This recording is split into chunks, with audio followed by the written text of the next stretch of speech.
Selamat datang kembali. Hari ini kita akan menyelami pemikiran dari buku BE 2.0 oleh Jim Collins. Ini kan pembaruan ya dari karya klasiknya Beyond Entrepreneurship, dengan fokus khusus gimana caranya perusahaan itu nggak cuma hebat sesaat, tapi benar-benar bisa bertahan lama. Dan kita mau fokus ke pandangan Collins yang menurut saya cukup mengejutkan nih dari pembaruan tahun 2020-nya. Katanya, kreativitas itu sendiri sebenarnya bukan bagian tersulit. Gimana tuh? Iya, iya. Perspektif yang menarik kan. Fokus kita memang mau membongkar elemen kunci buat bangun perusahaan yang inovatif secara berkelanjutan. Collins itu bilang tantangan utamanya bukan kekurangan ide. Ide bagus itu ya relatif gampang lah ditemuin.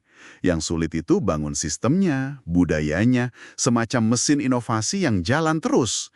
Nggak cuma bergantung pada kilasan jenius sesaat dari pendiri atau beberapa orang aja. Oke, menarik. Jadi membangun mesinnya ya, bukan cuma nunggu idenya jatuh dari langit. Mari kita bedah nih, gimana caranya perusahaan bisa menumbuhkan inovasi secara sistematis ini, pakai kerangka Collins. Apa elemen pertamanya? Nah, elemen pertama yang dibahas Collins ini langsung nusuk gitu rasanya. Masalahnya seringkali bukan menghasilkan ide, tapi justru menerima ide. Katanya, perusahaan yang benar-benar inovatif itu pintunya lebih kebuka lebar buat ide dari mana aja. Nggak harus dari internal, nggak harus dari atas. Nah, ini nyambung banget ke poin tadi. Kalau idenya melimpah, ya kuncinya kita siap nggak nangkepnya. Perusahaan inovatif itu cenderung gerak cepat buat nyoba ide. Bahkan ide yang mungkin awalnya kelihatan aneh atau belum matang gitu. Daripada kelamaan debat kenapa ini nggak mungkin berhasil, contoh klasiknya sering disebut ya Apple itu, waktu mereka adopsi teknologi mouse sama antarmuka grafis dari Xerox PARC. Teknologinya udah ada di luar sana. Apple cukup reseptif aja ngelihat potensinya, terus berani ambil langkah. Ini menggarisbawahi poin Collins tadi ya. Tantangannya bukan dikurangnya ide, tapi kesediaan kita buat ya mendengarkan dan menerima. Apalagi kalau datangnya dari tempat tak terduga. Beda banget ya sama cerita-cerita sejarah yang wah penuh penolakan ide bagus. Kayak Warner Brothers yang ragu sama film bersuara, atau Decca Records nolak The Beatles. Kayaknya ketakutan atau sindrom bukan bikinan kita itu mahal harganya ya.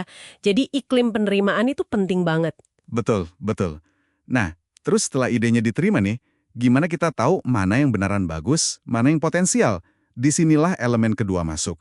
Pentingnya eksperimen dan toleransi terhadap kesalahan. Collins itu menekankan banget, inovasi jarang muncul sempurna di percobaan pertama. Mesti ada keberanian buat nyoba. Terus ya, bikin kesalahan-kesalahan kecil yang bisa dikelola, belajar dari situ, baru iterasi lagi. Oh, kayak analogi Gordon si rudal terpandu itu ya, yang terbangnya nggak lurus tapi terus koreksi arah berdasarkan feedback sampai kena target.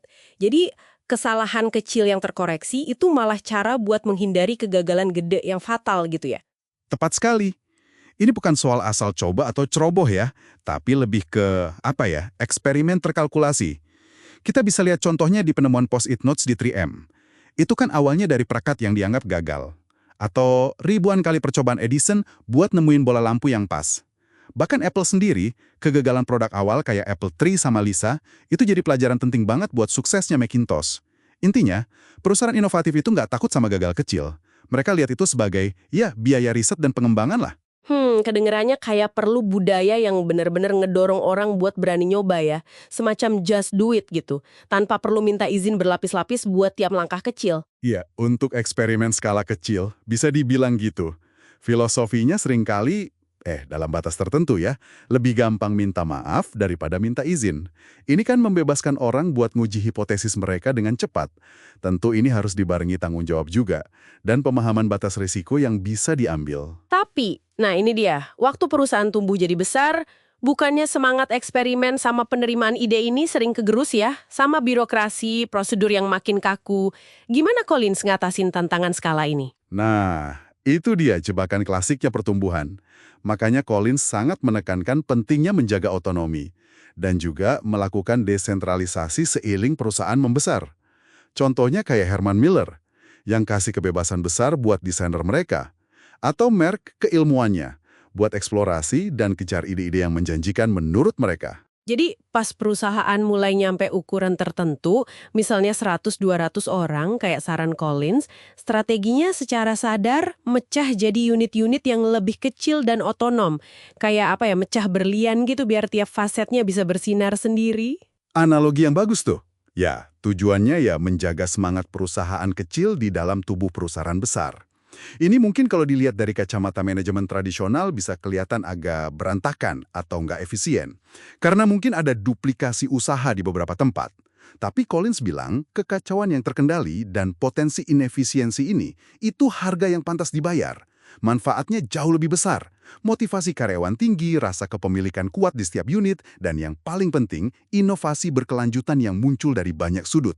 Asalkan, yaitu semua unit ini tetap terikat sama visi dan nilai inti perusahaan yang sama. Oke, jadi kalau kita coba rangkum nih ya, membangun perusahaan inovatif menurut Collins itu bukan soal nunggu satu ide brilian atau rekrut satu orang super jenius, tapi lebih ke arah secara sengaja membangun sistem dan budaya.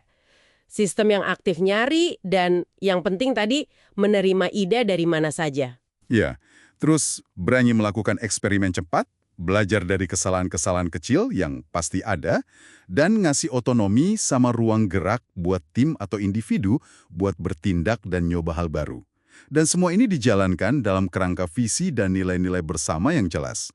Fokusnya geser dari nyari ide ke bangun mesin penghasil inovasi. Wah, ini pergeseran cara pandang yang menarik banget ya. Sebagai penutup nih, mungkin ini pertanyaan buat Anda bawa pulang dan renungkan sendiri.